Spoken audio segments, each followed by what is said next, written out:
Ce temps fort est dédié aux artistes, aux metteurs en scène qui s'intéressent particulièrement aux nouvelles technologies, une façon d'amener sur les plateaux de théâtre la création numérique, mais aussi de traiter de thématiques qui concernent le monde contemporain et le monde futur, et notamment plusieurs spectacles qui traitent de l'intelligence artificielle.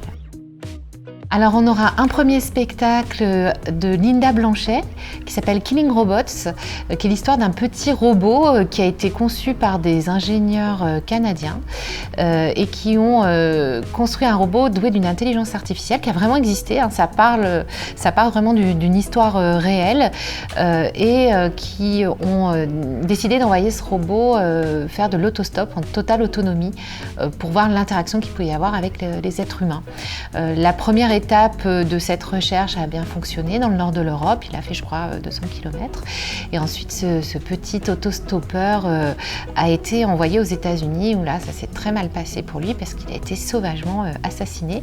À ce jour, c'est le premier meurtre de robot intentionnel, avec préméditation enregistré. Il y a un côté assez rigolo, on va dire, dans cette histoire, en plus quand on voit le petit robot qui est très mignon.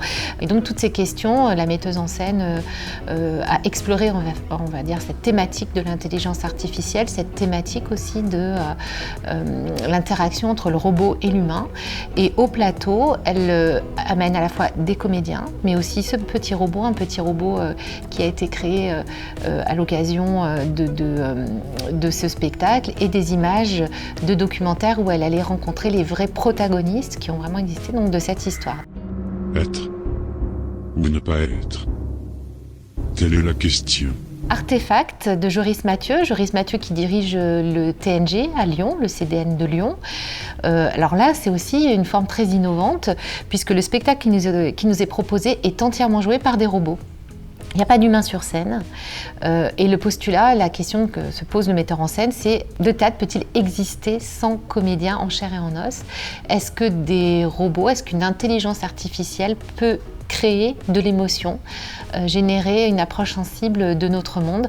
Donc c'est une vraie expérience que nous propose de vivre Joris Mathieu, et moi je vous invite vraiment à découvrir ce spectacle parce que c'est quelque chose de très étonnant et c'est vraiment de l'ordre de l'expérience.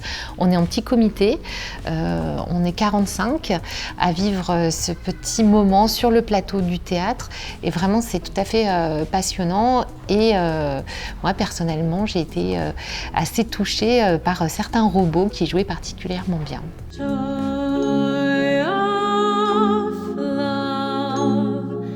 Alors c'est un spectacle dédié plus au jeune public, mais alors quand on dit jeune public chez nous c'est pour toute la famille, mais à voir à partir de 9 ans en l'occurrence. C'est Martien Martienne de Laurent Fréchuret. Et là, on est vraiment sur une adaptation d'un classique de la science-fiction, donc une nouvelle de Ray Bradbury. Et Martien Martienne, c'est l'histoire d'un couple de Martiens qui s'ennuie et qui finalement va faire une rencontre du troisième type, mais pas voilà, avec un extraterrestre, c'est eux les extraterrestres et la rencontre se fait avec un terrien. Donc c'est un grand classique de la littérature. Et ce qui est intéressant, c'est que Laurent Fréchuret a travaillé avec les percussions et claviers de Lyon, mais aussi avec des artistes plasticiens et dans le domaine également du numérique. Donc on est vraiment là aussi sur un travail avec plusieurs disciplines et notamment avec des artistes en pointe qui s'intéressent au numérique et qui les amènent sur le plateau du théâtre. Donc on aura comme ça ce triptyque à l'occasion de ce focus dédié aux artistes innovants.